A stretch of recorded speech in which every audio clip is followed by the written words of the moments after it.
Hello guys, আসসালামু আলাইকুম। আশা করি সবাই ভালো আছেন। আমাদের সুফিবাদী দর্শক ও শ্রোতা, আপনাদেরকে আন্তরিক শুভেচ্ছা আমার ভিডিওগুলো দেখার জন্য। এই ভিডিওতে তুলে ধরা হবে দেহের মাপ 3.5 হাত, নফসের মাপ কত হাত, সেই বিষয়ে কিছু আলাপ আলোচনা করবেন কাজী জাবের আহমেদ। সেই ভাষণগুলো শুনুন, শুনে কমেন্ট বক্সে কমেন্ট করুন, মন্তব্য প্রকাশ করুন। ভিডিওটি দেখতে থাকুন।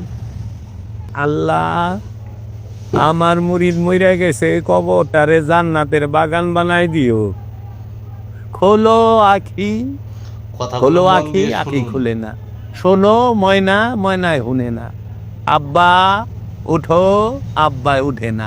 কারণ এইটা তোমার আব্বা না, এটা আব্বার দেহ। আব্বা চলে গেছে, বুঝছ? এই সমগ্র সৃষ্টি জগৎ 3 পাকে বাঁধা। আমার মুর্শিদ, যুগ শ্রেষ্ঠ ইসলাম গবেষক আল্লাহ আব্দুহু ওলিয়ে কামেল কালান্দার বাবা জাহাঙ্গীর, তিনি বলেছেন যে এই সৃষ্টি জগৎটা, এই আসমান জমিনের মধ্যে যে সৃষ্টি জগৎ, প্রাণী জগৎ, এই প্রাণী জগৎটা 3 পাকে বাঁধা,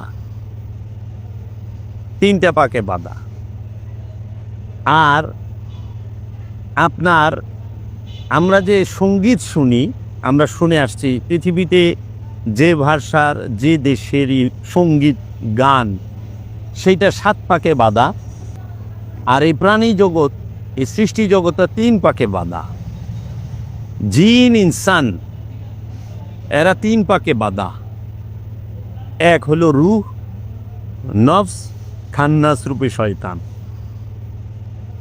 নফস, শয়তান এবং রূহ। শয়তান, নফস, রূহ। আপনি খেয়াল করেন, শয়তান হচ্ছে আপনার নফস মানে প্রাণ, খান্নাস রূপী শয়তান খান্নাস মানে হচ্ছে কামনা, আর রূহ রূপী রব, রূহ। এখন আপনি যদি দেখেন, আমরা বাতাস খাক বা আগুন পানি মাটি বাতাস দিয়ে এই দেহ কাবাটা, এই দেহটা তৈরি। এই হাত পা চোখ মুখ যত অঙ্গ প্রত্যঙ্গ যা কিছু আছে, আগুন পানি মাটি বাতাসের দ্বারা তৈরি। কিন্তু এর মধ্যে যে অদৃশ্য, এর মধ্যে যে নফস আছে, প্রাণ আছে, সেই প্রাণ খুবই রহস্যময়। আমরা দেহ ধরতে পারি কিন্তু প্রাণ ধরতে পারি না। আমরা যখন মারা যাই, আপনি খুব খেয়াল করে দেখবেন যে মারা গেলে সঙ্গে সঙ্গে ওই মানুষটার হাত পা চোখ মুখ অঙ্গ প্রত্যঙ্গ সবই আছে, কিন্তু কি যেন এই হাত পা চোখ মুখ এই দেহের মধ্য থেকে আলাদা হয়ে গেছে, বিচ্ছিন্ন হয়ে গেছে, যার জন্য সে মৃত। যতক্ষণ পর্যন্ত নফস এই দেহে আছে, ততক্ষণ পর্যন্ত আমি জাবের জীবিত, জাবের বইলা ডাকে।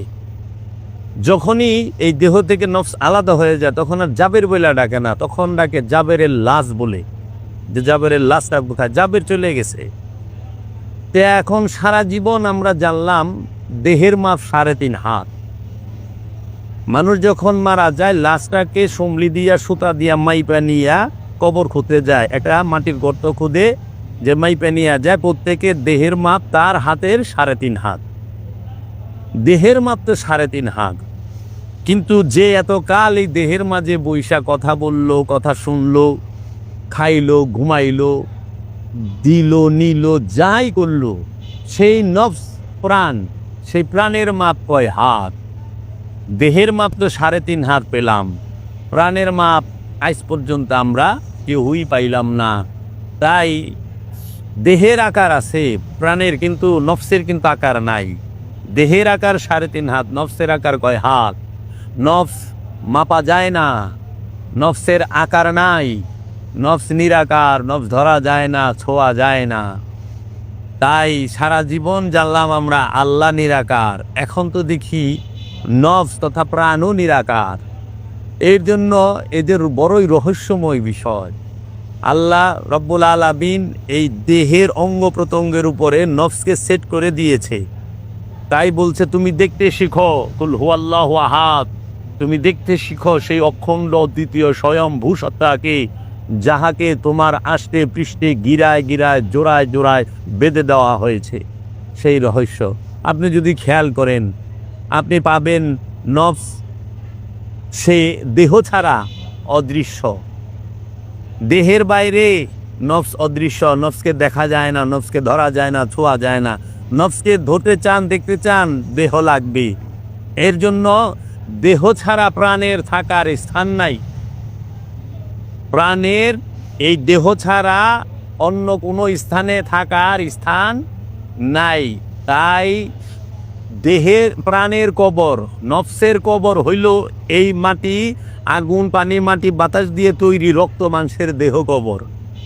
এই রক্ত মাংসের দেহ কবরের মধ্যে নফস তথা প্রাণ এই জাবের থাকে। যখন এই রক্ত মাংসের দেহটা থেকে জাবের আলাদা হয়ে যায়, প্রাণটা আলাদা হয়ে যায়, তখন এই রক্ত মাংসের জাবের দেহটাকে নিয়া মাটির গর্তে, একটা মাটির মধ্যে একটা কবর খুদে, গর্ত খুদে, সেইটা লাশটা রাখে। তাই দেহে নফসের কবর হইল যে এই দেহ, মানব দেহ, আর এই মানব দেহ লাশের কবর হইল মাটির গর্ত। তাই নফস সে জাহান্নামের শাস্তি ভোগ করে এই দেহ নামক কবরে বৈশা, এই দেহ নামক কবরে থাইকা, দেহ নামক কবরের বাহিরে থাইকা এই নফস তথা প্রাণ জাবের সে শাস্তি এবং শান্তি, সুখ দুঃখ কোনোটাই ভোগ করতে পারে না। সুখ দুঃখ যেটাই ভোগ করুক, জান্নাত জাহান্নাম যেটাই ভোগ করুক, জাবের ভোগ করে, প্রতিটা নফস ভোগ করে এই দেহ রক্ত মাংসের দেহ কবরে থাইকা। আর এই রক্ত মাংসের দেহ কবর যে মাটির গর্ত, মাটির কবরের ভিতরে গেল, সেইখানে এই নফস যায় না। ওইখানে মাটির লাশ, ওইখানে মেজাজি আনুষ্ঠানিক রূপক কথা যে ওই কবরে আজাব হয়, ওই কবরে কোনো আজাব হয় না, কারণ ওই কবরে আমি কখনো, মাটির কবরে আমি যাই নাই, গেছে আমার মরা লাশ। আর দেহ কবরে, জিন্দা কবরে আমি যাবে যতদিন থাকি অতদিন বিভিন্ন রোগ শোক, জরা ব্যাধি এগুলো থাকে, এগুলোই হাকিকি কবরের আজাব। তাই আমরা যদি একটু খেয়াল করি, আমরা দেখব নফস সে দেহের মধ্যে ভাসমান, এই দেহের অঙ্গ প্রত্যঙ্গের উপরে নফস ভাসমান, এই ভাসমান। আবার নফস তো নিরাকার, নফসকে কি করা যায়, দেখা যায়, পরিচয় পাওয়া যায়, কিন্তু ধরা যায় না, ছোঁয়া যায় না। এই জন্যই নফস রহস্য, নফসের পরিচয় জানার তাগিদ দেওয়া হয়েছে। আবার দেখেন আপনি শয়তান খান্নাস রূপে যে নফসের মধ্যে অবস্থান করে, তারও কোনো আকার আয়তন নাই, সেও তাকে ধরন যায় না। শয়তানের প্রবৃত্তির যে গুণগুলো, শয়তানের যে আচরণ, সেগুলো প্রকাশ পায় এই মানুষ নামক প্রাণীটার মধ্যে, জিনের মধ্যে এবং ইনসানের মধ্যে। তো এই শয়তানকেও আলাদাভাবে আপনি থাপাতা ধরবেন না, এই মানুষ রূপেই ধরতে হবে। তাহলে নফসকেও যদি আপনি ধরতে যান, এই দেহই থাপাতা ধরতে হইব। আবার শয়তানকেও যদি ধরতে যান, এই দেহই থাপা দিয়া ধরতে হবে। এর জন্য এই মানব রূপী দেহের মাঝে মানুষের নফসের সাথে শয়তান মিলা থাকার কারণে শয়তানের কর্মগুলো মানুষের মধ্যে ফুইটা ওঠে। আবার এই মানুষ, এই নফস সে কি করে, জিহাদ করে। এই নফস যখন জিহাদ করে, তখন সেই নফসটাকে বলা হয় নফসে লাওয়ামা। সূরা কিয়ামতের 2 নম্বর আয়াত, লা উকসিমু বিনফসিল লাওয়ামা। আল্লাহ রাব্বুল আলামিন নফসের লাওয়ামার কসম খাইছে, যে আমি নফসের লাওয়ামার কসম খাচ্ছি।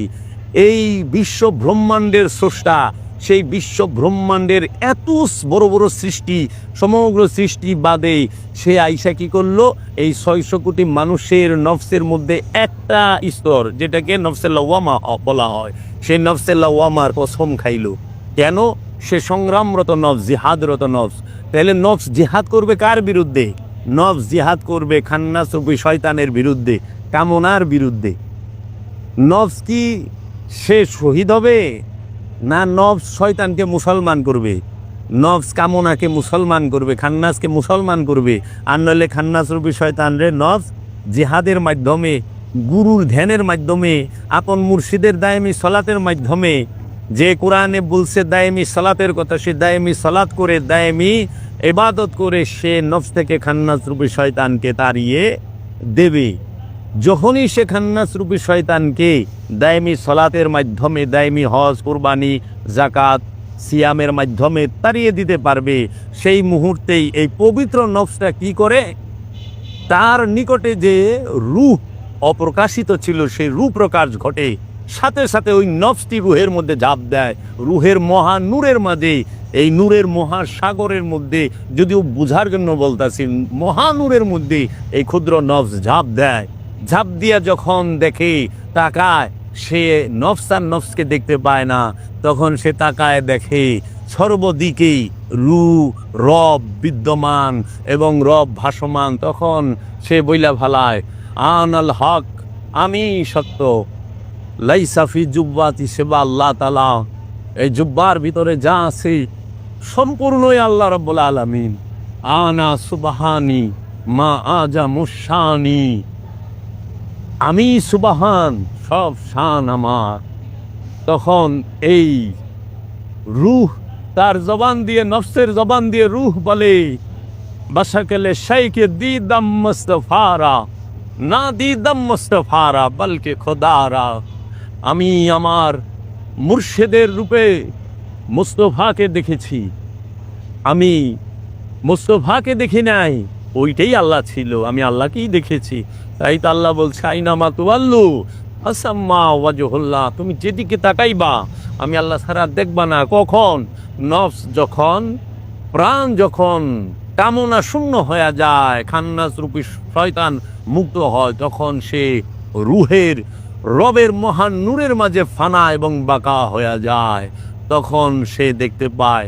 তাই আমরা দেখতে পাই আল্লাহ নিরাকার, রব সেই আকার। রব তো কখন হয়? যখন রূহ প্রকাশ হয় আর ওই রূহের মাঝে নফস ফানা হয়, ভাসমান হয়ে যায়, তখন যে রূপ ধারণ করে সেই রূপের নাম বলা হয় রব। সেই রবের আকার আছে, সেই রবের হাত আছে, সেই রবের পা আছে, সেই রবের চেহারা আছে। তাই আল্লাহ বলছে ইয়াদুল্লাহ, আল্লাহর হাত। তাই বলছে তোমার রবের ইবাদত করো, তোমার রব আরশে সমাসীন হয়, তোমার রব রু নিক্ষেপ করে, তোমার রব হেদায়েত করে, তোমার রব রিজিক দেয়, তোমার রবের তরফ থেকে কোরআন নাজিল হয়, তোমার রবের তরফ থেকে কিতাব নাজিল হয়, তোমার রবের তরফ থেকে ফুরকান নাজিল হয়, তোমার রবের তরফ থেকে রসুল নাজিল হয়, তোমার রবের তরফ থেকে নবী আগমন করে, তোমার রবের তরফ থেকে রুহুল কুদ্দুস আসে, তোমার রবের তরফ হইতে রুহুল আমিন আসে, তোমার রবের তরফ হইতে জিব্রাইল আমিন আসে, আজরাইল আসে, ইসরাফিল আসে, মিকাইল আসে, ফেরেশতা, মালাইকাতি সবাই আসে। কখন? যেই রব সে যখন ফানা নফস বাঁকা হয়ে যায়। তাই আমার মুর্শিদ বাবা জাহাঙ্গীর বলেছেন, বাবা নফস সে যত স্তরে যাক, যত উঁচু স্তরে যাক, নফস নফসি রুহ রুই, নফস নফস রুহ রুই। সৃষ্টি কখনো স্রষ্টা হয় না, আর স্রষ্টা কখনো সৃষ্টি হয় না। সৃষ্টি স্রষ্টার সাথে মিলেমিশে একাকার হয়ে যায়। তখন সৃষ্টির সামনে যদি স্রষ্টা কথা বলে, তখন সৃষ্টি মনে করে হায় হায়, এই সৃষ্টি তো সেরে করছে। যেই রকম মনসুর হাল্লাস তিনি আনাল হক বলেছিলেন, কিন্তু মনসুর বলে নাই, মনসুর বলে না, ওইটা আল্লাহ নিজে কইছে, রব নিজে কইছে, মনসুরের মুখ দিয়া কইছে, মনসুরের জবান দিয়া কইছে। তাই সৃষ্টির জবান দিয়া স্রষ্টা কথা বলে। আবার তখন যখন সৃষ্টি স্রষ্টার হয়ে যায়, নফস যখন স্রষ্টার হয়ে যায়, তখন ওই নফসের জবান দিয়া স্রষ্টার কথা বলে। তাই মুহাম্মদ সাল্লাল্লাহু আলাইহি ওয়াসাল্লাম তিনি এই বিশ্বজাহানের রহমত, এবং তাহার প্রকাশিত রূপের নামই হচ্ছে নূরে মোহাম্মদ। রবের প্রকাশিত বিকশিত নূরের নামই হচ্ছে নূরে মোহাম্মদ। তাই মোহাম্মদ যিনি, তিনি রব। এই মোহাম্মদের জবান দিয়েই, মোহাম্মদ সাল্লাল্লাহু আলাইহি সাল্লামের জবান দিয়ে কোরআন বের হয়, কিতাব বের হয়, ফুরকান বের হয়। জিন্দা এইটা কখনোই দেহ না, ওই বাতাস খাক বাত আগুন পানি মাটি বাতাস দিয়ে যে রক্ত মাংসের দেহ, ওইটা কখনোই নূর মোহাম্মদ না, ওইটা মানুষ মোহাম্মদ, দেহ মোহাম্মদ। কিন্তু ওই দেহ মোহাম্মদের মধ্যে নূর মোহাম্মদ সাল্লাল্লাহু আলাইহি ওয়াসাল্লাম, তিনি সর্বকালে সর্বসময়েই সেই প্রকাশ এবং বিকাশ হচ্ছে, তিনি ছুটিয়া চলতেছেন সেই, আর তিনিই বলতেছেন সমস্ত কিছু। এর জন্য আল্লাহর হাবিব বলছেন আউয়ালুনা মুহাম্মদ, আউসাতুনা মুহাম্মদ, আখেরুনা মুহাম্মদ, কুল্লানা মুহাম্মদ। আদিতে আমরা মোহাম্মদ ছিলাম, মধ্যতে আমরা মোহাম্মদ ছিলাম, শেষে আমরা মোহাম্মদ, সর্বকালে আমরা মোহাম্মদ। কেন? সর্বসময়ে সর্বকালে রুহের প্রকাশ বিকাশ ঘটিয়া চলিতেছে। কোথায়? পবিত্র নফসের উপরে, তাও পবিত্র নফস বলতে কোনো পশুর না, নফসের ই মানুষের, এই মানব দেহের মধ্যেই আল্লাহর প্রকাশ এবং বিকাশ ঘটে। মানব দেহ মন প্রাণের মধ্যেই আল্লাহর প্রকাশ বিকাশ ঘটে। এই মানুষ থেকে আল্লাহ কোনো সুদূর স্থানে থাকে না, এই মানব দেহের মধ্যেই আল্লাহর প্রকাশ বিকাশ ঘটিয়া থাকে। আমি আরও সামনে যাইতে পারি, কিন্তু উলঙ্গ হয়ে যায় সব। আমি এর জন্য আমার বাবা জানের রহমতেই এইগুলো আমি বলতে পারি, কিন্তু না, আমার বাবা যেইটুকু প্রকাশ করার সেইটুকুই আমি প্রকাশ করলাম। এই যে আল্লাহ রব্বুল আলামিন এই পবিত্র নফসের নিকটেই থাকেন, এই নফস ফানা হয়ে যায় রুহের মাঝে, রবের মাঝে। তাই নফসকে পবিত্র করার তাগিদ দেওয়া হয়েছে, সারা কোরআন বোঝায়।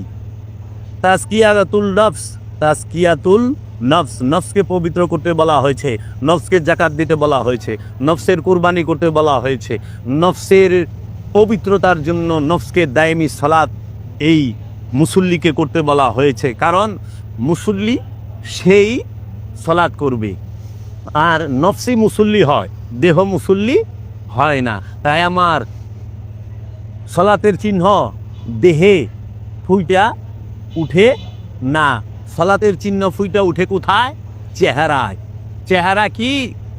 এই পবিত্র নফস, এই ইন্দ্রিয় অনুভূতির যে পবিত্র নফসটাই তোমার চেহারার মধ্যে ফুইটা উঠবো সালাতের চিহ্ন। যখন এই নফসের মধ্যে খান্নাসরূপী শয়তান থাকবে না, নফস তো পবিত্র, তখনই সালাতের চিহ্ন সেখানে ফুইটা উঠছে। এই দেহের মধ্যে কালা দাগ না, কারণ দেহ যদি একজন কালো দাগ পড়ছে, এই ব্যক্তিটা খুন হয়, মনে করো পানিতে তারে ডুবায় মেরা ভালাইলো, 7 দিন পরে উঠলে ফুইলা ফাইপা, ওই কালা দাগ মা কিছু থাকবো না, চামড়াই পয়সা যা, কবরে মাটিতে চামড়াই পয়সা যায়, ওই নামাজের চিহ্ন থাকবো কই? কিন্তু নফস পচে না, দেহ পচে। দেহ গলে, আগুন পানি মাটি বাতাস দিয়ে চারটে দিয়ে তৈরি, চারটের সাথে মিলা যায়, আগুনের সাথে আগুন মিলে, পানির সাথে পানি মিলে, মাটির সাথে মাটি মিলে, বাতাসের সাথে বাতাস মিলে। আর নূর কই যায়? যে নফস নূর, এই 5টা দিয়ে দেহ মানুষ। এই 5-এর মধ্যে একটা সে যাইয়া সিফাত যা জাতের কাছে, আর সিফাত নূর নূরে মিলতে পারে, সিফাতই নূর গুণাবলী, কিন্তু জাতের লগে ফানা হইতে পারে।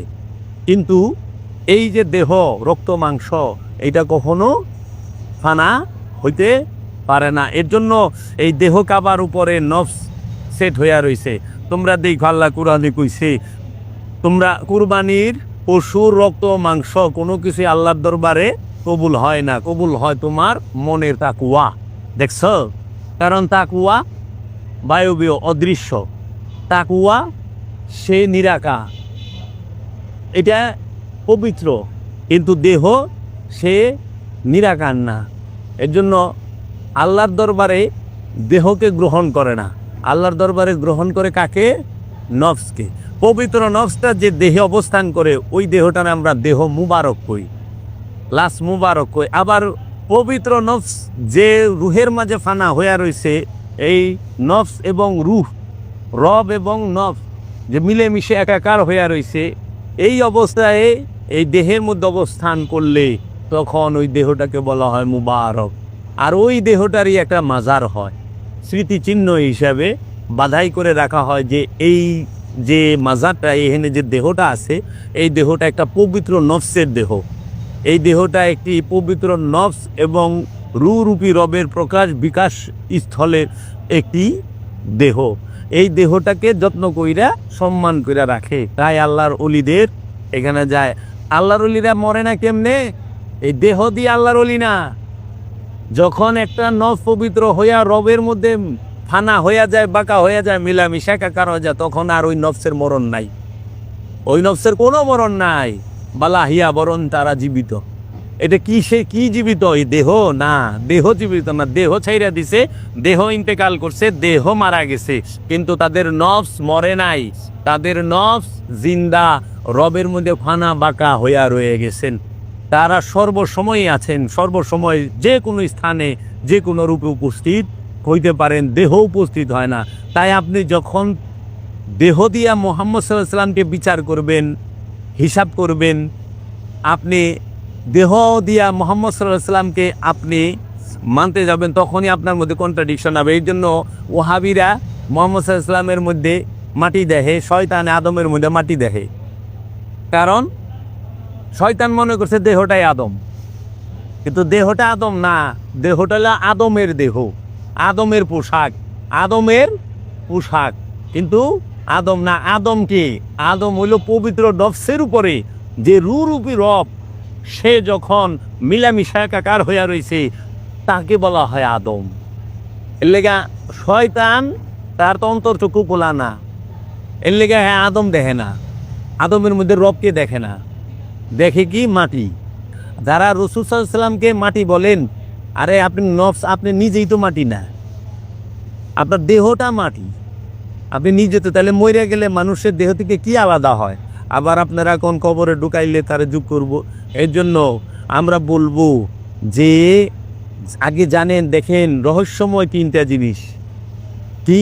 নফস রহস্য, শয়তান সেও রহস্য, আবার খান্নাস রহস্য, শয়তান রূপী খান্নাস, আবার রূহ সেও রহস্য। তাই আমরা যদি বলি যে নফস আমি পরীক্ষার্থী, খান্নাস রূপী শয়তান সে হলো প্রশ্নপত্র, আর রূহ রূপী রব সে হলো উত্তর।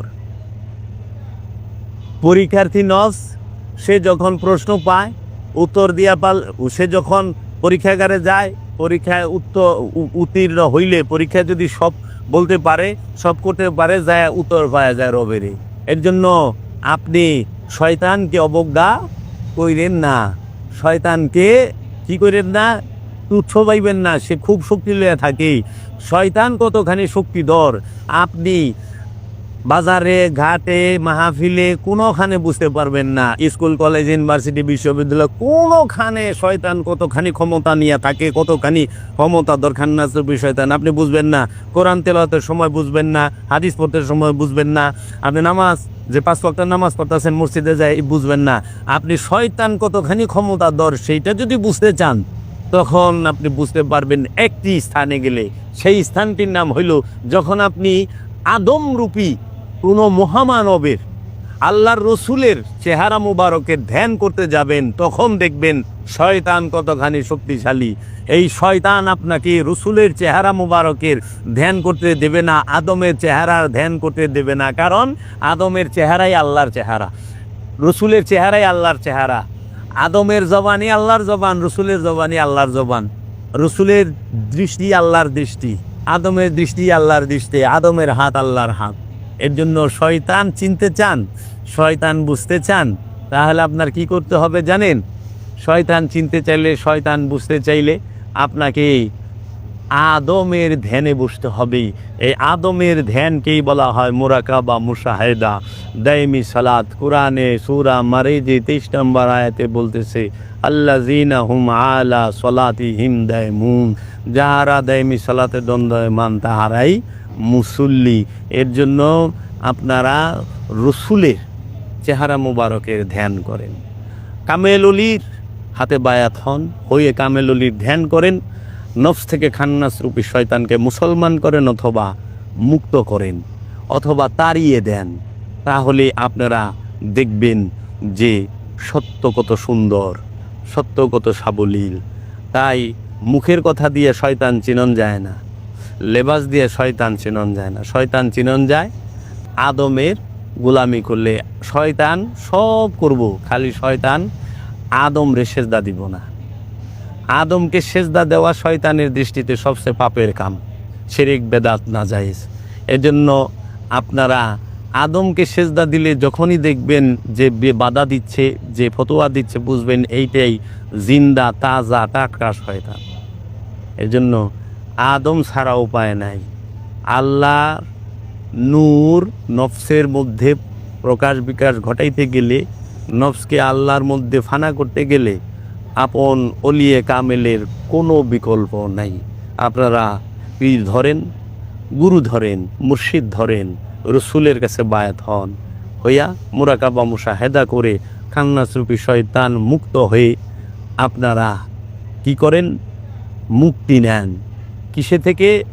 ভোগ থেকে। কারণ সুখ এবং দুঃখ দুইটাই ভোগ।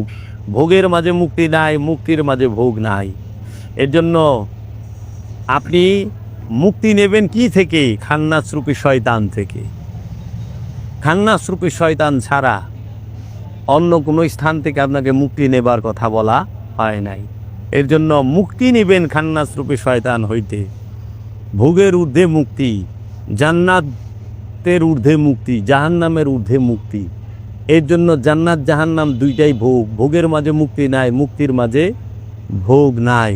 যেই পীর মুরাকাবা মুশাহেদা দাইমি সালাতের শিক্ষা দিতে জানে না, সেই পীরের কাছে সারা জীবন মুরিদ থাকলেও কোনো লাভ হবে না। কুলুর বলদের মতো শুধু এই গাড়ির মধ্যে চোখে টোনা বাইন্দা ঘুরবেন আর ঘুরবেন সারাটা জীবন। লাস্টে মরণ সামনে আইব, দেখবেন শয়তান কইতাছে, দেহ কোনহানে যাইতাছ, এটা আমার ডিউটি আসিল। তো কাজেই যে পীর দাইমি সালাতে শিক্ষা দেয় না, ধ্যান সাধনা মুরাকাবার শিক্ষা দেয় না, যেই পীর রুহে সোয়া পাঠায় রসুলের জন্য, রহমতের জন্য, আল্লাহর নিয়ামতের জন্য, আল্লাহর জিন্দা কোরআনের জন্য, আর এই নুরি কিতাবের জন্য, জিন্দা কিতাবের জন্য যারা দোয়া করেন, তাদের মতো এই নিকৃষ্ট প্রাণী আল্লাহর জগতে আর হইতে পারে না। কারণ যার মাধ্যমে আপনি পীর হইছেন, মৌলবী মৌলানা মুফতি মুহাদ্দিস হইছেন কোরআন হাদিস পইরা, সেই রসুল রাহমাতাল লিল আলামিনের জন্য আপনি কোরআন পইরা দোয়া করতেছেন, কোরআন পড়ে দোয়া করতেছেন। তাও আবার আপনার মধ্যে একটা খান্নার যুক্ত নফস। এইখান থেকে বের হন। আমার কথায় একটু বিবেক দিয়ে চিন্তা করেন, রাগ করেন না, গুসা করেন না। রাগে মুক্তি দিবে না। চিন্তা করেন বিবেক দিয়া যে আমি কথাটা কি অযৌক্তিক বলছি না যৌক্তিক বলছি। যিনি রহমত আল্লাহর, যিনি নিয়ামত আল্লাহর, যিনি আল্লাহর নুরি কোরআন, যিনি আল্লাহর জবানি কোরআন, যিনি রবের সাথে 27.5 বছর রাহমাতাল লিল আলামিন মেরাজ শরীফে থেকে এসেছেন। সুম্মা দানা ফাতাদাল্লাহ ফাকানা কাবা কাউসাইনি আওয়াদানা। একটা বৃত্তের মাঝে আল্লাহ এবং আল্লাহর রসুলের অবস্থান ছিল। যিনি তাহার জীবনে, যে রাহমাতাল লিল আলামিন তার জীবনে একটি কথা আল্লাহর রবের ইচ্ছা ছাড়া বলে নাই, ওমা ইয়ান্তিকু আনিল হাওয়া।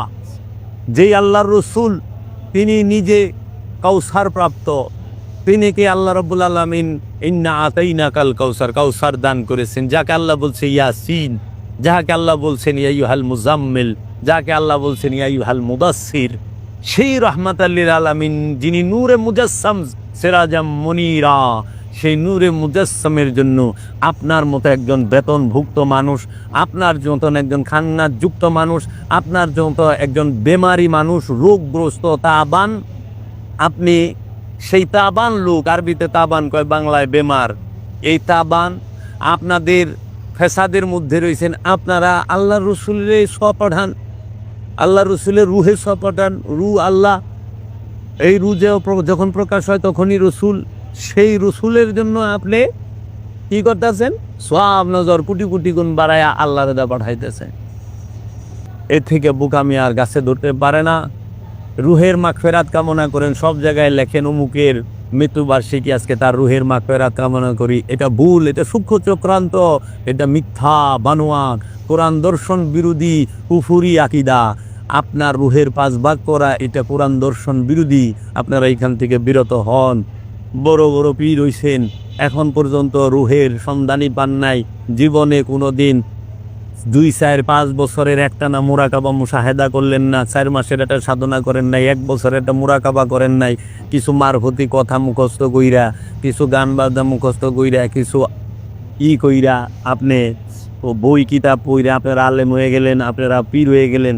আর এই দেহ কাবার মধ্যে বিচরণ করবেন না, ইন্দ্র অনুভূতির ভিতরে খুঁটিয়া খুঁটিয়া দেখবেন না কি কি আসে, সলাৎ করবেন না আপন মুর্শিদকে সাথে নিয়া, ওলিয়ে কামেলকে সাথে নিয়া।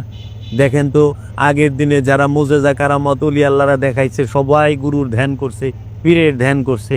আর আমরা কি এমন হইলাম যে আমরা কিছু কথা শিখলে আর কটা পুস্তক পড়লে আমরা পীর সাহেব হয়ে যাই। পীর সাহেবে সে আবার আনুষ্ঠানিকতার ভিতরে বন্দী। যিনি ওলিয়ে কামেল তিনি সার্বজনীন, যিনি সার্বজনীন নয় তিনি ওলিয়ে কামেল নয়। ওলিয়ে কামেল জগতের জন্য, জাতির জন্য আসে। আল্লাহ কোরআনে বলতেছে, আমার সাল্লা ইল্লা বিলিসানি কওমিহি লিবাইয়ানা লাহুম, প্রত্যেক জাতিতে প্রত্যেক সম্প্রদায় আমার রাসূল প্রেরণ করেছি আমার নিদর্শন বর্ণনা করার জন্য জাতিতে। তাহলে আমরা বাঙালি, বাংলা একটা ভাষা, বাঙালি একটা জাতি। মিনিমাম বাঙালি জাতির মধ্যে 30 কোটি মানুষ আছে। ভারত, বাংলাদেশ, আসাম, ত্রিপুরা এগুলো সব মিলাইয়া মিনিমাম 30 কোটি মানুষ। 30 কোটি মানুষকে বোঝাবার জন্য বাংলা ভাষায় কি আল্লাহ রসুল পাঠায় নাই? আল্লাহ রসুল কি নিদর্শন বর্ণনা করার জন্য 30 কোটি বাংলা ভাষার মানুষের মধ্যে আসে নাই?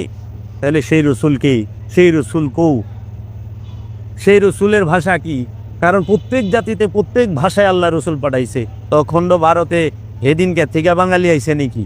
হাজার হাজার কোটি বছর আগে থেকেই তো এই অখণ্ড ভারতের মানুষের বিচরণ।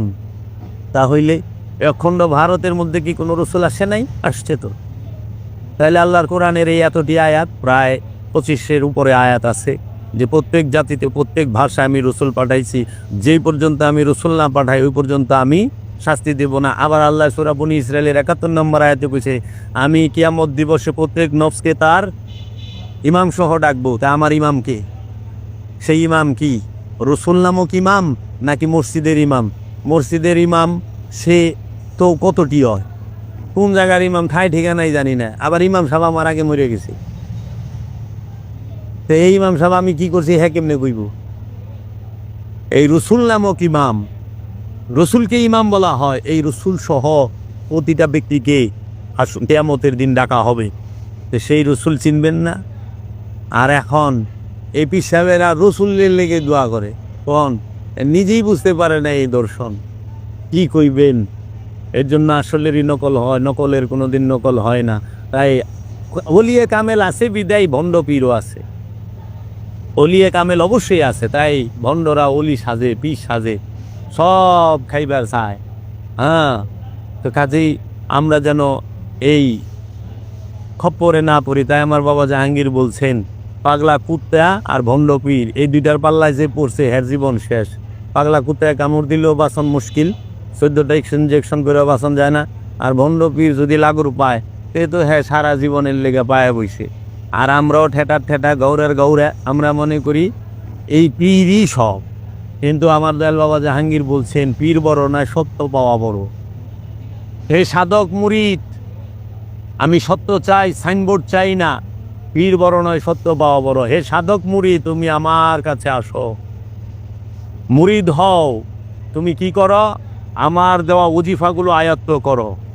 আমি যেভাবে বলি ঠিক সেইভাবে 120টা দিন মুরাকাবা মুশাহেদার দাইমি সালাতে রত থাকো। একটা বছরের একটা মুরাকাবা মুশাহেদার দাইমি সালাতে রত থাকো। এই 1 বছরের মধ্যে যদি সচক্ষে তুমি কিছু দেখতে না পাও, আমাকে ফেলে চলে যাও। ওই দরজার সামনে দাঁড়ায় বলবা, বাবা আমি আপনাকে সাইডে চলে গেলাম, নিচা কইরা থাকুন। কারণ পীর বড় নয়, সত্য পাওয়া বড়। আর এখনকার মুরিদেরাও পীর ছাড়বার চায় না, আর পীরে তো মুরিদ ছাড়বারই চায় না। আবার অনেকে ডায়লগ মানে পীর পাল্টান সহজ, খাচ্ছত পাল্টান কঠিন। হ্যাঁ, পীরের কাছে গেলে খাসিলত অবশ্যই পাল্টাইব, গুরুর কাছে গেলে খাসিলত পাল্টাবে। মানে গুরুর নামে গরুর কাছে গেলে তো খাসিলত পাল্টাইব না, কারণ গরু গোলাপ ফুলের ঘ্রাণ নিতে জানে না। গরুর নাকের সামনে গোলাপ ফুল ধরবা, গরু আদার জিবলাটা বাইর করে পেঁচ দিয়ে গোলাপ ফুলটারে চাবায় খায়া হলাইব। তুমি অবাক হয়ে যাইব, নাকের সামনে ধরলাম ফুলের ঘ্রাণ নিবার, উদি ফুলটারেই খায়া হালাইলো। তখন তোমার বুঝতে হবে এটা গরু, এটা মানুষ না। মানুষ হইলে ফুলের গ্রান নিত, গুরু হইলে ফুলের গ্রান নিত। এটা তো গরু, ফুলই খায় লাইব। এর জন্য এই গুরুরূপী গরুর কাছে তোমরা যাও না, সেজদা দিব। আমার কথায় আগে নিজে শুদ্ধ হন, পরে সুফিবাদ, এলমে তাসাউফ, এলমে মারিফাত কি করে এই দেহ মন প্রাণ এই তিনটার যে রহস্যময় জ্ঞান, সেই জ্ঞানে জ্ঞানী করে দেয়। এই সুফিবাদের নামে যে তোমার যৌনতার কিংবা কোনো তাল তামাশার যে চালানো হয়, এইটা সুফিবাদ নয়। সুফিবাদ হচ্ছে মোরাকাবা মুশাহিদা, আত্মপরিচয়, আত্ম উপলব্ধি, আত্মবোধি, এটা থাকতে হবে। সুফিবাদ মানেই হচ্ছে বিনয়, নম্রতা, ভদ্রতা এবং সভ্যতার মধ্যে পরিপূর্ণতা অর্জন করা এবং মুসলমান হওয়া, পরিপূর্ণ মুসলমান। উদখুলু ফিস সিলমি কাফাতান। এবং মুসলমান না হইয়া সুফিবাদের মানুষ, ইলমে তাসাউফের মানুষ মরে না। এর জন্য মুসলমান হইতে হয় ইলমে মারিফতের শিক্ষা গ্রহণ করে। ইলমে মারিফত কোনো সাধারণ জিনিস নয়। ইলমে তাসাউফ, সুফিবাদ, তাই বাবা জাহাঙ্গীর বলেছেন সুফিবাদ আত্মপরিচয়ের একমাত্র পথ, ভিন্ন আর কোনো পথই নাই।